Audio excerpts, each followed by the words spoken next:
तो बच्चों ये मैं आपके लिए 30 मिनट की सीरीज लेके आया हूं। 30 मिनट्स के अंदर मैं पूरा आपको ये लेक्चर कवर करा दूंगा।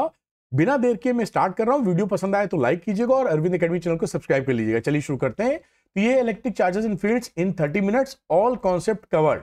और कई बच्चों को रहता है कि सर ये जो आप पढ़ा रहे हैं इसका अगर उनको पीडीएफ मिल जाए तो बड़ा अच्छा रहेगा। तो मैंने बिल्कुल आसान सी बात है, आप अरविंद एकेडमी ऐप को डाउनलोड कर लीजिए। उसके स्टोर सेक्शन में जाइएगा, देखिए यहां पर, और यहां पर आपको क्लास 12 फ्री की फ्री पीडीएफ मिलेंगी जो आप आसानी से डाउनलोड, इसके अंदर अनलॉक है पीडीएफ, अपने आसानी से डाउनलोड करके अपनी पढ़ाई के लिए इस्तेमाल कर सकते हैं। आइए पढ़ाई पे तुरंत चालू हो जाते हैं। तो इलेक्ट्रिक चार्जेस, इलेक्ट्रिक चार्ज की जो क्या होती है, ये एक प्रॉपर्टी है इंट्रिंसिक। इंट्रिंसिक मतलब इंटरनल प्रॉपर्टी है, और ये स्केलर क्वांटिटी होती है, कोई वेक्टर कोई डायरेक्शन इसकी नहीं होती है। और इस चार्ज पर जो वैल्यू होती है चार्ज की 1.6 × 10⁻⁻19 कूलाम होती है। दो टाइप के चार्ज होते हैं जो आपको मालूम है, प्लस और माइनस, यानी positive and negative charges. Fundamental law क्या है इलेक्ट्रोस्टैटिक्स का, कि लाइक चार्जेस रिपेल करते हैं, यानी प्लस प्लस वाले रिपेल करेंगे, माइनस माइनस वाले रिपेल करेंगे, और अनलाइक चार्जेस अट्रैक्ट करेंगे। तो प्लस प्लस वाले में रिपल्शन आपको देखने को मिल रहा है, दूर जा रही है, और प्लस और माइनस जो कि अनलाइक चार्जेस हैं ये एक दूसरे की तरफ अट्रैक्ट करेंगे। ये फंडामेंटल लॉ है इलेक्ट्रोस्टैटिक्स का, तो ये हर जगह लागू रहेगा। इंपॉर्टेंट नोट, ये आपके एग्जाम में काफी पूछा जाता है। तो यहां पर अगर कोई निगेटिवली चार्ज बॉडी आ रही है, यानी बॉडी पर निगेटिव चार्ज है, यानी इलेक्ट्रॉन दिए जा रहे हैं, तो उसका मास इंक्रीज कर जाता है। बेटा ये बात पकड़ के रखिएगा, क्योंकि इलेक्ट्रॉन जब आएंगे तो अपने मास के साथ आते हैं, तो मास बढ़ जाता है। और जब कोई बॉडी पॉजिटिव चार्ज होती है, जब इलेक्ट्रॉन जाता है तो वो पॉजिटिव होती है, तो जब इलेक्ट्रॉन जाएगा तो अपने मास को भी तो लेके जाएगा, तो उस समय उसका जो मास होता है वो ड्रॉप कर जाता है। यानी निगेटिव चार्ज होगा तो मास बढ़ेगा, और पॉजिटिव चार्ज होगा तो मास घटेगा। बेटा ये बात ध्यान रखिएगा, आपके एग्जाम में कई बार पूछा जा चुका है। बेसिक प्रॉपर्टीज जो होती हैं, एडिटिविटी, क्वांटाइजेशन और कंजर्वेशन, इन तीनों प्रॉपर्टी को हम अभी अच्छे से समझने वाले हैं। तो आइए देखते हैं एडिटिविटी क्या होती है। हम चार्जेस का एल्जेब्रिक सम कर सकते हैं, यानी कहीं पर अगर +2 कूलाम है, -3 कूलाम है, तो टोटल चार्ज लिखना होगा, तो इनको जोड़कर -1 कूलाम हम फाइनल आंसर करेंगे। तो विद साइन हम इसको जोड़ते हैं, इसी को बोलते हैं कि एल्जेब्रिक सम। तो एडिटिविटी इसी प्रॉपर्टी को बोलते हैं। क्वांटाइजेशन ऑफ चार्ज का मतलब होता है कि जब भी आप चार्ज देते हैं वो इलेक्ट्रॉन के चार्ज के मल्टीपल में जाता है, 1 इलेक्ट्रॉन, 2 इलेक्ट्रॉन, 3 इलेक्ट्रॉन, ऐसे। तो यहां पर n लिखा है, n कई किताबों में क्या लिखा होता है, ऐसे लिखा होता है, देखिए +- ne। तो वहां n की वैल्यू स्टार्ट करते हैं 0, 1, 2 से, और यहां ne लिखा है तो n की वैल्यू +-1 +-2 से स्टार्ट करते हैं। कई बच्चे कंफ्यूज हो जाते हैं इसको लेके, तो कोई कंफ्यूजन नहीं है। आप चाहे इस तरीके से लिखिए और चाहे इस तरीके से लिखिए, यहां पर उसी हिसाब से आपने चेंज कर दिया। तो Q = ne का मतलब होता है कि जो भी चार्ज का आदान प्रदान है वो इंटीग्रल मल्टीपल ऑफ इलेक्ट्रॉन के फॉर्म में जाने वाला है या होने वाला है। कंजर्वेशन ऑफ चार्ज, कोई भी जो इलेक्ट्रिक चार्जेस होते हैं नेट, उसको आप चेंज नहीं कर सकते। Neither you can create nor you can destroy, यानी जितने नेट चार्ज हैं वो हमेशा बने रहेंगे, ना उसको बढ़ाया जा सकता है ना घटाया जा सकता है, लेन देन आपस में चलता रहता है। मेथड्स क्या है चार्जिंग का, एक मेथड है फ्रिक्शन। फ्रिक्शन का मतलब है सिंपली आप किसी चीज को रगड़ेंगे तो इस वाली बॉडी से कुछ इलेक्ट्रॉन निकलकर मेरे हाथ पे जा सकते हैं, तो मेरा हाथ निगेटिवली चार्ज हो जाएगा, या मैंने रगड़ा तो हाथ से इलेक्ट्रॉन इस पे आ सकते हैं तो मेरा हाथ पॉजिटिव चार्ज हो जाएगा। तो फ्रिक्शन की वजह से जो चार्जेस का चार्जिंग की जाती है उसको हम बोलते हैं फ्रिक्शन। कंडक्शन का मतलब है एक बॉडी को, अगर ये पॉजिटिव बॉडी है और ये न्यूट्रल है, इसको हम टच करा देंगे आपस में, टच कर गई, अगर ये टच कर गई तो दोनों पे चार्ज आ जाएगा, depending on the potential difference कितना कितना आता है, लेकिन चार्ज हो जाएगी। इंडक्शन का मतलब होता है, ये कोर्स में है नहीं, तो इंडक्शन का मतलब बिना छुआए हम चार्ज देते हैं। प्लस बॉडी है, माइनस रखेंगे तो अगर ये पॉजिटिव बॉडी है तो माइनस वाले को अट्रैक्ट करती है, पॉजिटिव वाली इधर। अब इसको हम अगर अर्थिंग कर दें इसकी, तो ये प्लस वाले या यहां से इलेक्ट्रॉन निकल के इसको न्यूट्रलाइज कर देते हैं, तो ये बॉडी फाइनली निगेटिवली चार्ज हो जाती है। इसको बोलते हैं बाई चार्जिंग का मेथड बाई इंडक्शन। तो इस तरीके से आप किसी भी बॉडी को इन 3 मेथड से चार्ज कर सकते हैं। अब कूलाम्स लॉ की बात करते हैं। देखिए पहले आपने जो 9th में पढ़ा है, ये पढ़ा था कि 2 पॉजिटिव चार्ज या 2 प्लस माइनस वाले अट्रैक्ट करते हैं या रिपल करते हैं तो फोर्स लगता है। वो फोर्स कितना है इसकी जानकारी ये कूलाम्स लॉ देता है। तो F = ये अगर Q1 Q2 चार्ज है, इनके बीच का डिस्टेंस अगर R है तो फोर्स कितना लगेगा, 1/4πε0 Q1 Q2 R²। यहां पर ये देखिए 1/4πε0 जो है उसे कूलाम्स कांस्टेंट भी कहते हैं। इसको याद कीजिए, कई जगह इसका इस्तेमाल होता है। 9 × 10⁹ न्यूटन मीटर स्क्वायर C-2 यानी कूलाम -2, इसको याद कर लीजिए। और यहां पर एक चीज यूज की गई है एप्सिलॉन नॉट, ये देखिए आप देख पा रहे होंगे। तो एप्सिलॉन नॉट जो होता है, मैं यहाँ कलर भी थोड़ा चेंज कर लेता हूं, ब्राइट कलर यूज कर लेता हूं। तो ये देखिए जो एप्सिलॉन नॉट है, इस एप्सिलॉन नॉट को बोलते हैं permittivity of the free space. तो ये इसकी वैल्यू याद कर लीजिए 8.85 into 10⁻⁻12 with proper suitable SI units. तो ये याद होनी चाहिए दोनों वैल्यू, इस चक्कर में ना रहिएगा वरना समय की पेपर में लिखा होता है, वरना समय आपका जाया होगा। और एक बात बड़ा अच्छा ध्यान रखिएगा कि जो कूलाम्स लॉ होता है बेटा, ये वैलिड होता है केवल पॉइंट चार्जेस के लिए। तो ये Q1 Q2 जब पॉइंट चार्ज होंगे तब ये मामला बनेगा। अच्छा, कूलाम्स लॉ को वेक्टर फॉर्म में लिखने के लिए भी आपके एग्जाम में आता है। तो वेक्टर फॉर्म में क्या करेंगे, ये देखिए ये एक Q1 चार्ज है और यहां पर आपका वापस चलते हैं, Q1 है, ये Q2 है और दोनों पॉजिटिव चार्ज लिए हैं। इसमें जो रिपल्शन का फोर्स है, तो F12 का मतलब होता है force on 1 due to 2, F21 का मतलब होता है फोर्स ऑन 2 ड्यू टू 1। अब ये R12 को कहते हैं 1 से 2 की तरफ, ये देखिए 1 वाला है ना, 1 से 2 की तरफ ये डायरेक्शन, R21 मतलब 2 से 1 की तरफ ये डायरेक्शन। ये यूनिट वेक्टर्स हैं जिनका मैग्नीट्यूड 1 होता है, डायरेक्शन के लिए इस्तेमाल किए जाते हैं। तो जब भी आप फोर्स लिखिए कूलाम्स लॉ को वेक्टर फॉर्म में, F21 is equal to 1/4 pi epsilon naught Q1 Q2 upon R²। ये तो मैग्नीट्यूड हो गया। डायरेक्शन देना है, F21 पे किधर फोर्स लग रहा है, ये देखिए इस डायरेक्शन में। ये डायरेक्शन किसका है, इसका, इसी डायरेक्शन में तो है। तो R12 को मल्टीप्लाई कर दीजिए। तो इसको याद कर लीजिए, यहाँ 21 है तो यहाँ 12 है, बार बार कौन इतना समझेगा, तो आप याद करेंगे, फटाक से लिख देंगे। तो 21 है तो यहाँ 12 है, तो ये वेक्टर फॉर्म में कूलाम्स लॉ लिख सकते हैं। यहाँ देखिए 12 है तो यहाँ पर 21 है। तो F21 is equal to -F12 जाता है। इन दोनों को देखें, ये क्या बताता है कि जो फोर्सेस हैं वो एक्शन रिएक्शन पेयर हैं। तो ये एक्शन रिएक्शन वाला फोर्स यहां लगता है। कई बुक्स में इस तरीके से दिया होता है वेक्टर फॉर्म कूलाम्स लॉ को, तो ये भी इस्तेमाल कर सकते हैं। ये पोजीशन वेक्टर के कॉन्टेक्स्ट में है। ये जो पॉइंट है इसका पोजीशन वेक्टर R1 है, ये जो पॉइंट है इसका पोजीशन वेक्टर आपका R2 है, और उसके हिसाब से फिर ये फॉर्मूला लिखा है। इसको देखकर आप याद कर सकते हैं और आसानी से लिख सकते हैं। अब आगे बात करते हैं परमिटिविटी। तो ये देखिए परमिटिविटी क्या चीज होती है। परमिटिविटी मीडियम की प्रॉपर्टी होती है और ये डिसाइड करती है कि एक चार्ज दूसरे चार्ज पर कितना फोर्स लगाने वाला है। तो ये देखिए, ये जो एप्सिलॉन नॉट है ना, ये permittivity of the free space है, और किसी मीडियम की होती है तो केवल एप्सिलॉन या एप्सिलॉन m उसको लिख देते हैं। और एप्सिलॉन नॉट आप एक और परमिटिविटी होती है जिसे रिलेटिव परमिटिविटी भी बोलते हैं। तो यहाँ एप्सिलॉन नॉट का मतलब वैक्यूम, यहाँ पे कोई मीडियम होगा तो ये मीडियम वाली इस्तेमाल कर लेंगे। ये डिसाइडिंग फैक्टर, ये देखिए बढ़ेगा तो फोर्स कम हो जाएगा। तो ये क्या होता है, permittivity is a property of the medium which determines the electric force between the two charges. इसको याद करके रखिए कितनी इसकी वैल्यू होती है। और डाइलेक्ट्रिक कांस्टेंट की बात करते हैं या रिलेटिव परमिटिविटी, यानी ये रिलेटिव परमिटिविटी का मतलब होता है एप्सिलॉन r, और इसी को हम डाइलेक्ट्रिक कांस्टेंट भी कहते हैं। ये जो चीज होती है ना, ये दोनों एक ही चीज होती है, इसको अलग अलग मत समझिएगा। तो रिलेटिव परमिटिविटी या डाइलेक्ट्रिक कांस्टेंट, ये जो लिखा हुआ है, इसकी वैल्यू होती है permittivity of the medium upon epsilon not, permittivity of the vacuum या फ्री स्पेस, या F vacuum upon F medium. इस पे एक एक नंबर के सवाल आते हैं। अगर आपको F मीडियम निकालना है तो F वैक्यूम अपॉन K से निकल आएगा। ये डाइलेक्ट्रिक कांस्टेंट अगर उस मीडियम का दिया है, वैक्यूम का ये 1 होता है, एयर का अप्रोक्सीमेटली 1 होता है, और वाटर के केस में 80 होता है, जो मेनली होते हैं। बाकी आपको सवाल दिए जाते हैं कौन कितना होगा। सुपरपोजिशन प्रिंसिपल क्या कहता है कि अगर मान लीजिए इस तरह के सवाल आप यहां बनते हैं कि यहां पर एक चार्ज रखा है, देखिए Q3, Q1 Q2 यहां रखे हैं, तो Q1 इस पे फोर्स लगा रहा है F31। ये F31 किसका फोर्स है, Q1 से, और F32 इसकी वजह से फोर्स है Q2 की वजह से। तो इन दोनों का, इस फोर्स और इस फोर्स का जो रिजल्टेंट आएगा वही इस पे नेट फोर्स होगा। इसी को बोलते हैं सुपरपोजिशन ऑफ फोर्स प्रिंसिपल।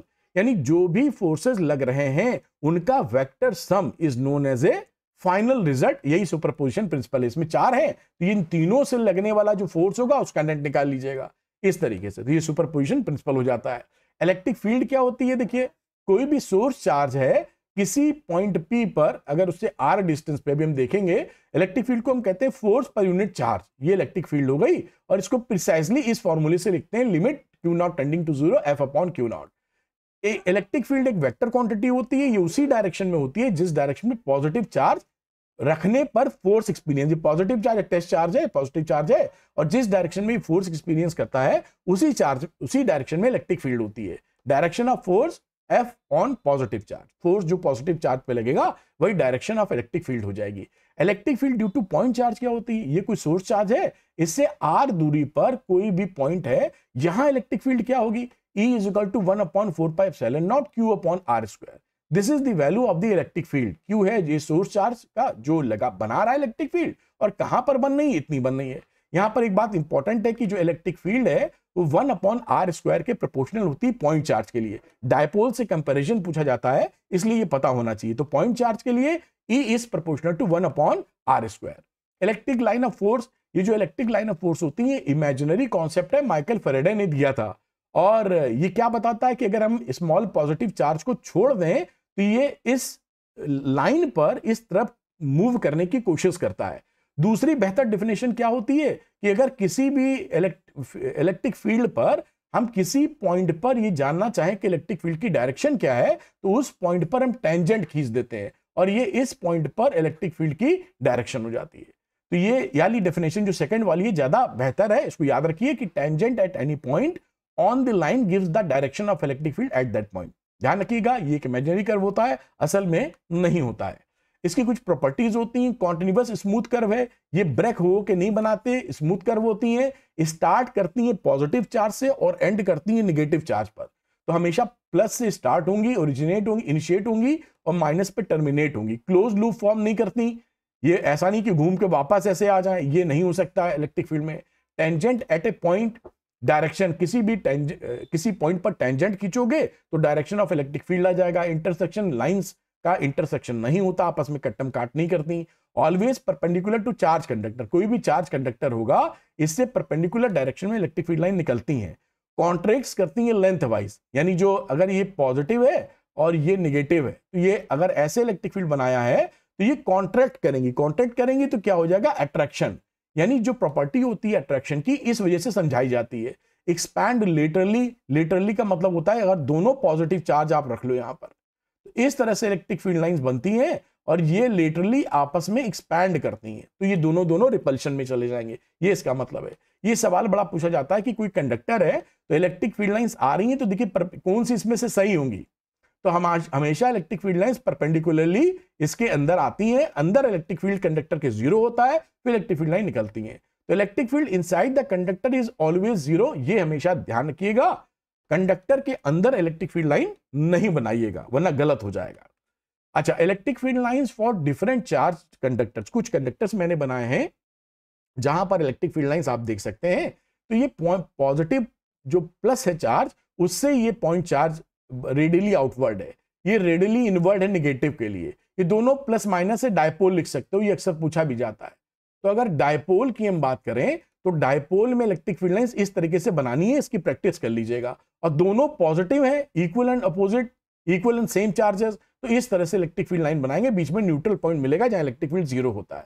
यहां पर इक्वल एंड अपोजिट मतलब डायपोल की बात है, इसको पकड़े रहिएगा।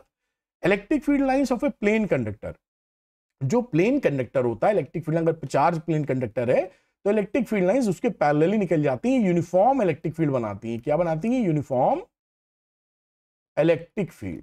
इसको भी ध्यान रखा जाना चाहिए, डायग्राम कैसे बनाना है ये आप इसको अच्छे से तैयार करके रखिएगा। Electric field due to a charge ring, जो चार्ज रिंग होती है, जैसे ये रिंग है छल्ला, उसको यूनिफॉर्मली चार्ज है ये, तो इसके सेंटर से r डिस्टेंस दूर अगर कोई पॉइंट P है, वहां पर कितना इलेक्ट्रिक फील्ड होगा? 1/4πε0 QR/r²। r इसकी रेडियस है, ये r देखिए, और स्मॉल r इसके सेंटर से डिस्टेंस है एक्सेस पे, तो r² + r² की पावर 3/2। अब अगर ये पॉजिटिव चार्ज है तो इलेक्ट्रिक फील्ड अवे होगा, अगर ये निगेटिवली चार्ज होता तो टूवर्ड्स हो जाता, इतना फर्क है। तो इस फॉर्मूले को भी अच्छे से ध्यान रखिए, जो आपकी काफी मदद करेगा एग्जामिनेशन में।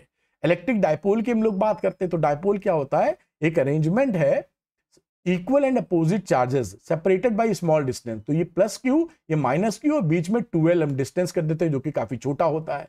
डायपोल के बीच में फर्क करने के लिए डायपोल मोमेंट समझते हैं। डायपोल मोमेंट होता है चार्ज और इनके बीच की सेपरेशन, तो q × 2l। Dipole moment is a vector quantity. ये जो डायपोल मोमेंट है ये वेक्टर क्वांटिटी होता है, इसका डायरेक्शन होता है माइनस से प्लस की तरफ, तो माइनस चार्ज से लेकर प्लस चार्ज की तरफ इसका डायरेक्शन होता है डायपोल मोमेंट का। और कुछ एग्जांपल नेचर में मिलते हैं, जैसे HCl है, H2O है, ये C2H5OH है, ये सारे एग्जांपल्स है डायपोल के, इसलिए हमें डायपोल की स्टडी करना जरूरी है कि हम इन चीजों को समझ सकें बेहतर तरीके से।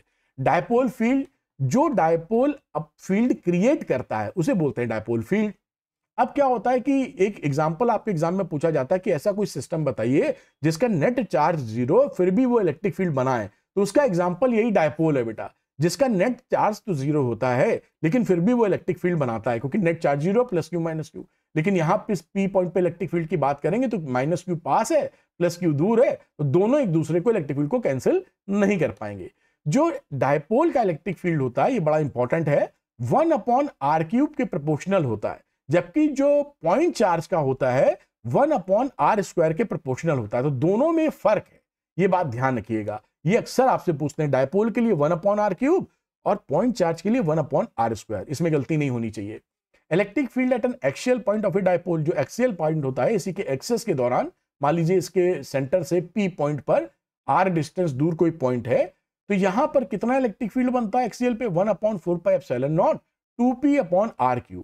जब हमारा शॉर्ट डायपोल हो, शॉर्ट डायपोल का मतलब होता है ये जो डिस्टेंस r है इसकी लेंथ से सेपरेशन से काफी बड़ा है, तो ये फॉर्मूला लगाएंगे। अब वेक्टोरली अगर लिखेंगे तो वेक्टोरली में इस पे जो इलेक्ट्रिक फील्ड का डायरेक्शन होता है वो डायपोल मोमेंट के डायरेक्शन के साइड होता है, तो इसका डायरेक्शन इलेक्ट्रिक फील्ड का इसके डायपोल मोमेंट के डायरेक्शन की ही दिशा में, इसलिए प्लस आ जाता है, मतलब ये कुछ नहीं लिखते हैं तो मतलब पॉजिटिव है, 1/4πε0 2p/r³ × p कैप। तो p कैप कहीं भी यूनिट वेक्टर अगर फिजिक्स में आ रहा है तो उसका सिंपल मतलब होता है कि डायरेक्शन देने के काम आ रहा है। तो इलेक्ट्रिक फील्ड का यहां पर हम डायरेक्शन दे रहे हैं p यूनिट वेक्टर से, बस इतना सा पकड़ के आप रखो। Electric field at an equatorial point, इसकी परपेंडिकुलर बाइसेक्टर पे जो पॉइंट होता है वहां हम बात करते हैं इलेक्ट्रिक फील्ड का। तो इलेक्ट्रिक फील्ड की वैल्यू जो मैग्नीट्यूड होता है 1/4πε0 p/r³। इसको याद रखिएगा, शॉर्ट डायपोल के लिए बात मैं कर रहा हूं। अगर वेक्टोरली लिखेंगे तो यहां निगेटिव आ जाता है, इसका ध्यान रखिएगा। निगेटिव क्यों? क्योंकि इसका डायपोल मोमेंट इधर है -q से +q, और इस पे इलेक्ट्रिक फील्ड इसकी अपोजिट डायरेक्शन में मिला। ये इलेक्ट्रिक फील्ड का डायरेक्शन है और ये डायपोल का डायरेक्शन है, दोनों एक दूसरे के विपरीत हैं, इसलिए माइनस साइन लगाना पड़ता है। तो पी कैप का उल्टा, ये इक्वेटोरियल हो गया। ई एक्सियल अपॉन इक्वेटोरियल अगर आप लेने जाते हैं तो इसका 2 रिजल्ट आता है, तो इसको भी पकड़िए। कई लोग लिखते हैं E axial equal to 2 × E equatorial, जो भी लिखें बात तो वही है जिससे पकड़ में बात आती है। Torque on dipole in uniform electric field, अगर मैं बात करूं टॉर्क की तो टॉर्क होता है P sine theta. Theta angle कौन सा है? इसके डायपोल मोमेंट और इलेक्ट्रिक फील्ड के बीच का एंगल थीटा होता है। इसको वेक्टोरली लिखो तो P × E लिखते हैं, और इसकी मैक्सिमम वैल्यू कितनी होती है P, क्योंकि P साइन थीटा में साइन थीटा मैक्सिमम होगा 1, तो टाउ मैक्स हो जाएगा P के बराबर। तो ये torque on A dipole in uniform magnetic field हो गया। अब बात करते हैं स्टेबल एंड अनस्टेबल इक्विलिब्रियम की, बहुत पूछा जाता है, दैट इज वेरी इंपॉर्टेंट, टिक कर लेना, एग्जाम के लिए बहुत ज्यादा इंपॉर्टेंट है। स्टेबल इक्विलिब्रियम कब मिलेगा? जब आपका इलेक्ट्रिक फील्ड और डायपोल के बीच का एंगल 0 हो। तो जब एंगल 0 होता है आपका तो आपको स्टेबल इक्विलिब्रियम मिलता है, P और इलेक्ट्रिक फील्ड पैरेलल होने चाहिए। तो ये डायपोल, इलेक्ट्रिक फील्ड और डायपोल दोनों एक ही, डायपोल उस इलेक्ट्रिक फील्ड में रखा हो जिसमें दोनों की डायरेक्शन, डायपोल और इलेक्ट्रिक फील्ड की सेम डायरेक्शन में हो, तो ये बराबर हो गया। अनस्टेबल क्या होता है? जब थीटा की वैल्यू 180 डिग्री हो बेटा, अपोजिट डायरेक्शन में, यानी डायपोल मोमेंट अगर इस डायरेक्शन में है तो इलेक्ट्रिक फील्ड इस डायरेक्शन में, देखिए मैंने बनाया डायपोल मोमेंट इधर -q से +q, इलेक्ट्रिक फील्ड, तो ये अनस्टेबल हो जाएगा, एंटी पैरेलल। तो अनस्टेबल, ये स्टेबल है और ये अनस्टेबल है, ये आपको अच्छे से पता होना चाहिए, एग्जाम में बहुत पूछते हैं। तो यहां थीटा 0 हुआ, इसका थीटा 180 डिग्री हुआ। एरिया वेक्टर की बात करेंगे, अगर कोई ओपन सरफेस है तो एरिया वेक्टर जस्ट उसके परपेंडिकुलर होता है, इधर भी हो सकता है और पीछे इधर भी हो सकता है। लेकिन अगर क्लोज सरफेस है तो एरिया वेक्टर सरफेस से परपेंडिकुलर होता है लेकिन आउटसाइड होता है। बॉक्स में एरिया वेक्टर हमेशा बाहर की तरफ रहेगा, अंदर की तरफ आप नहीं बना सकते। तो एरिया वेक्टर का ये कन्वेंशन है कि हमेशा सरफेस से परपेंडिकुलर डायरेक्शन में बनाना है। अगर क्लोज सरफेस है तो बाहर की तरफ बनाना है, अगर आपका प्लेन सरफेस है तो किधर भी ले सकते हैं, बस परपेंडिकुलर टू द सरफेस होना चाहिए। अब इलेक्ट्रिक फ्लक्स की बात करते हैं, तो इलेक्ट्रिक फ्लक्स क्या होता है, ये भी इसकी जो डेफिनेशन है ना, मैं इंपॉर्टेंट भी बता रहा हूं, ये एग्जाम में इसकी डेफिनेशन बहुत पूछी जाती है। तो number of electric field lines passing normally through area, तो नॉर्मली जितनी भी इलेक्ट्रिक फील्ड लाइंस होती हैं एरिया से पास हो रही है उसको बोलते हैं इलेक्ट्रिक फ्लक्स। स्केलर क्वांटिटी होती है, प्लस माइनस हो सकती है लेकिन स्केलर है, और इसका फॉर्मूला होता है phi = E.S या ES cos थीटा। थीटा है angle between area vector and electric field, और जब ये यूनिफॉर्म नहीं होता इलेक्ट्रिक फील्ड वगैरह तो ये इंटीग्रेशन वाला फॉर्मूला हम यूज करते हैं। तो फ्लक्स एक स्केलर क्वांटिटी है, उसके बावजूद ये प्लस माइनस जीरो हो सकती है। अब गॉस थ्योरम की बात करते हैं, दैट इज वेरी इंपॉर्टेंट, क्योंकि ये लिखने को भी आती है और इसमें सवाल भी आते हैं कि भाई गॉस थ्योरम होती क्या है। तो phi is equal to E dot D S, जो कि आप कह रहे थे कि इलेक्ट्रिक फ्लक्स होगा, तो इलेक्ट्रिक फ्लक्स की वैल्यू होती है Q inside upon epsilon not. यानी एक क्लोज सरफेस आप लेंगे, उसके अंदर नेट चार्ज जितना है उसको बोल देंगे Q inside upon epsilon not के बराबर। तो टोटल फ्लक्स जो उस क्लोज्ड एरिया से जा रहा है उसके लिए एप्लीकेबल हो जाएगा। ध्यान रखिएगा, हमेशा ये गॉस थ्योरम क्लोज सरफेस के लिए एप्लीकेबल है, ओपन सरफेस के लिए एप्लीकेबल नहीं है। क्यू इनसाइड का मतलब net charge inside the Gaussian surface, valid only for close surface. Close surface किसी भी शेप की हो, ये फॉर्मूला वैलिड होगा। इंपॉर्टेंट पॉइंट, यहां पर जो क्यू इन लिखा हुआ है, ये नेट चार्ज, इसके अंदर जो नेट चार्ज है वो लेने हैं, net charge inside the surface. ध्यान रखिएगा, नेट चार्ज भी इनसाइड भी होना चाहिए। दूसरी बात ये बड़ी इंपॉर्टेंट पूछी जाती है कि अगर ये गॉसियन सरफेस बनाई है तो ये जो P है, P पर इलेक्ट्रिक फील्ड बनाने के लिए कौन रिस्पॉन्सिबल है? तो इसके लिए अंदर और बाहर जितने चार्ज होते हैं सब रिस्पॉन्सिबल होते हैं। तो जब इलेक्ट्रिक फील्ड की बात होती है तो all the charges are responsible whether they are inside और आउटसाइड। लेकिन जब इलेक्ट्रिक फ्लक्स की बात होती है तो केवल इनसाइड वाले चार्जेस ही रिस्पॉन्सिबल होते हैं। ये बड़ा आजकल सवाल पूछा जाने लगा है हॉट्स में। और अगर मीडियम आप बदल देते हो तो मीडियम बदलोगे तो एप्सिलॉन नॉट की जगह उस मीडियम का परमिटिविटी यूज कर लेना, कौन सी बड़ी बात है कि एप्सिलॉन नॉट करके, बढ़िया। अब इसके एप्लीकेशन ऑफ गॉस थ्योरम, इसमें electric field due to a infinitely long charge wire, ये इनफाइनाइटली लॉन्ग चार्ज वायर है, इससे जो परपेंडिकुलर डिस्टेंस आर पर जो इलेक्ट्रिक फील्ड बनता है उसकी वैल्यू होती है lambda upon 2 pi epsilon naught into R. Lambda क्या है? लीनियर चार्ज डेंसिटी, यानी चार्ज पर यूनिट लेंथ। तो लैम्डा होता है charge per unit length upon 2 pi epsilon naught into R. ये फॉर्मूला आप पकड़ के यहां रखिए। अब यहां पे आपने देखा कि E is proportional to 1 upon R आ रहा है, बाकी सब कांस्टेंट कर दो। तो ये ग्राफ भी पूछ लेते हैं, जैसे जैसे आर बढ़ाओगे E रेक्टेंगुलर हाइपरबोला की तरह गिरता चला जाता है। उसके बाद आता है electric field due to infinitely plane sheet. ये प्लेन शीट लिए जो यूनिफॉर्मली चार्ज है, तो यहां पर जो इलेक्ट्रिक फील्ड निकलेगा, यहां मान लीजिए एक पॉइंट पे निकाल रहे हैं, तो सिग्मा अपॉन 2 एप्सिलॉन नॉट इसकी वैल्यू होती है। इसमें इंटरेस्टिंग बात क्या होती है कि चाहे ये पॉइंट यहां हो या इससे दूर हो या इससे पास हो, इलेक्ट्रिक फील्ड में आर है ही नहीं। आर का मतलब प्लेन शीट से वो पॉइंट कितना दूर है। तो ये इलेक्ट्रिक फील्ड बनती है uniform, sigma upon 2 epsilon not. Sigma अगर पॉजिटिव है तो इलेक्ट्रिक फील्ड अवे होगी, सिग्मा अगर निगेटिव है तो इलेक्ट्रिक फील्ड टूवर्ड्स होगी प्लेट के। और ई इंडिपेंडेंट है फ्रॉम आर, यानी इसमें आर नहीं है, तो यहां हो इलेक्ट्रिक फील्ड, यहां हो, यहां हो, यहां हो, सब जगह सेम मिलने वाली है। सिग्मा क्या है? चार्ज पर यूनिट एरिया, ये सिग्मा होता है। फिर electric field of 2 positively charge parallel plates, ये 2 पॉजिटिवली चार्ज पैरेलल प्लेट्स आप लेते हो, तो यहां देखिए प्लस से तो हमेशा इलेक्ट्रिक फील्ड दूर होती है, तो इलेक्ट्रिक फील्ड अवे हो गया E1 E2। और इसके अंदर इससे पहली शीट से इलेक्ट्रिक फील्ड इधर, दूसरी से इधर। और यहां पे बात करें तो इलेक्ट्रिक फील्ड का फिर दोनों से अवे। तो इस तरह से अगर इलेक्ट्रिक फील्ड निकालोगे तो ई नेट रीजन 1 का मतलब ये रीजन है, तो वहां E1 प्लस E2 एक से होता है sigma 1 upon 2 epsilon not plus sigma 2 upon 2 epsilon not. इसके बीच में आ गए तो इलेक्ट्रिक फील्ड अपोजिट है तो माइनस कर दोगे, ये देखिए E1 minus E2, sigma 1 upon 2 epsilon not minus sigma 2 upon 2 epsilon not. यहां आ जाओ रीजन नंबर 3 पर, तो फिर दोनों के दोनों एक ही साइड है, फिर जोड़ दो sigma 1 upon 2 epsilon not plus sigma 2 upon 2 epsilon not. ये सिग्मा 1 अपॉन 2 एप्सिलॉन नॉट एक शीट से बनने वाला इलेक्ट्रिक फील्ड होता है। बड़े आराम से इसको आप बना सकते हैं। अब electric field of 2 oppositely charge, अगर ये कैपेसिटर में यूज होता है, एक में प्लस एक में माइनस है, और दोनों में देखिए जो सरफेस चार्ज डेंसिटी है वो इक्वल है, इक्वल एंड अपोजिट। तो यहां पर क्या होगा कि इस रीजन 1 में दोनों प्लस वाले से अवे बनेगी और माइनस वाले की टुवर्ड्स बनेगी। इसके बीच में प्लस वाले से अवे, माइनस वाले से टुवर्ड्स, एक ही डायरेक्शन। यहां पे आ जाओ तो इस प्लस वाले से अवे और माइनस वाले में टुवर्ड्स। तो आप देखेंगे E1 E2 अपोजिट है, E1 E2 अपोजिट है, और दोनों जो इलेक्ट्रिक फील्ड बनाते हैं same sigma upon 2 epsilon not. यहां कट के देखिए 0 हो गई। यहां नेट इलेक्ट्रिक फील्ड कितनी है? 0। यहां नेट इलेक्ट्रिक फील्ड 0, यहां भी है, क्योंकि दोनों इक्वल है, चार्ज डेंसिटी सेम है, सिग्मा अपॉन 2 एप्सिलॉन नॉट और अपोजिट डायरेक्शन। यहां पे जुड़ जाएंगी, तो यहां पे जब जोड़ोगे रीजन नंबर 2 में तो E1 प्लस E2 आ जाएगा sigma upon 2 epsilon not plus sigma upon 2 epsilon not sigma upon epsilon not. तो कैपेसिटर के केस में यही चीज आपको याद कराई जाती है कि पॉजिटिव निगेटिव प्लेट के बीच में जिसमें सेम चार्ज है, उनके बीच जो इलेक्ट्रिक फील्ड होती है वो सिग्मा अपॉन एप्सिलॉन नॉट होता है। अब आता है field due to a uniformly charge thin spherical shell. अब एक शेल ले लिया है, थिन स्फेरिकल शेल मतलब खोखला फुटबॉल, और पॉजिटिव चार्ज उसको दे दिया है। अब इसके अंदर इसके सेंटर से ये पॉइंट आउटसाइड हो सकता है जब स्मॉल आर की वैल्यू कैपिटल आर से बड़ी हो, ऑन द सरफेस हो सकता है जब स्मॉल आर की वैल्यू कैपिटल आर के बराबर हो, और इनसाइड हो सकता है जब आर की वैल्यू कैपिटल आर से छोटी हो। तो तीनों केस में अगर ये आउटसाइड है तो फॉर्मूला होता है 1/4πε0 Q/r²। अगर ये आउटसाइड है तो ये ऐसे बिहेव करता है जैसे सारे चार्जेस इसके सेंटर पे आ गए हो। जब सरफेस पे होता है पी पॉइंट तो इसकी वैल्यू होती है 1/4πε0 Q/r², जिसको आप लिख सकते हो सिग्मा अपॉन एप्सिलॉन नॉट। ये याद करके रखिए, बड़ा काम आता है ये।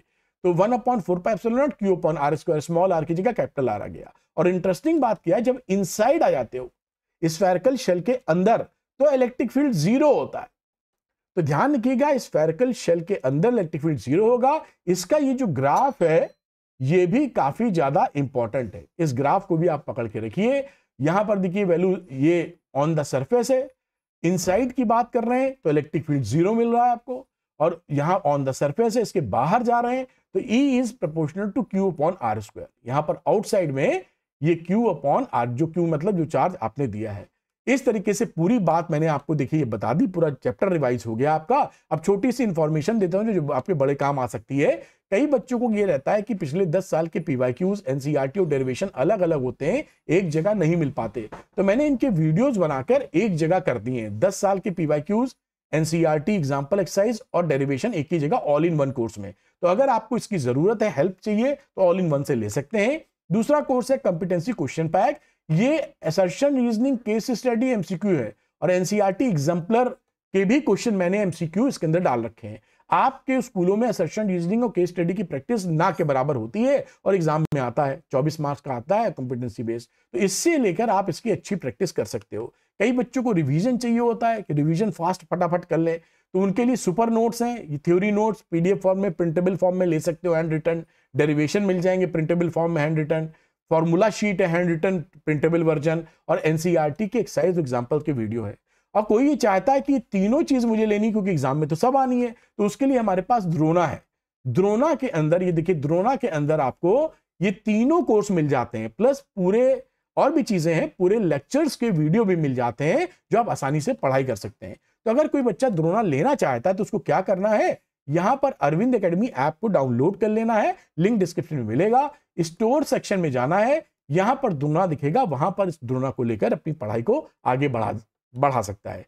आप बताइएगा ये वीडियो सीरीज आपको कैसी लगी या लेक्चर कैसा लगा, जिससे मैं और जल्दी वीडियो आपके पास लेके आ जाऊं। Thank you very much. Arvind academy channel को सब्सक्राइब कीजिए, और द्रोणा से हेल्प चाहिए तो जरूर लीजिए। Thank you, good luck to you, bye.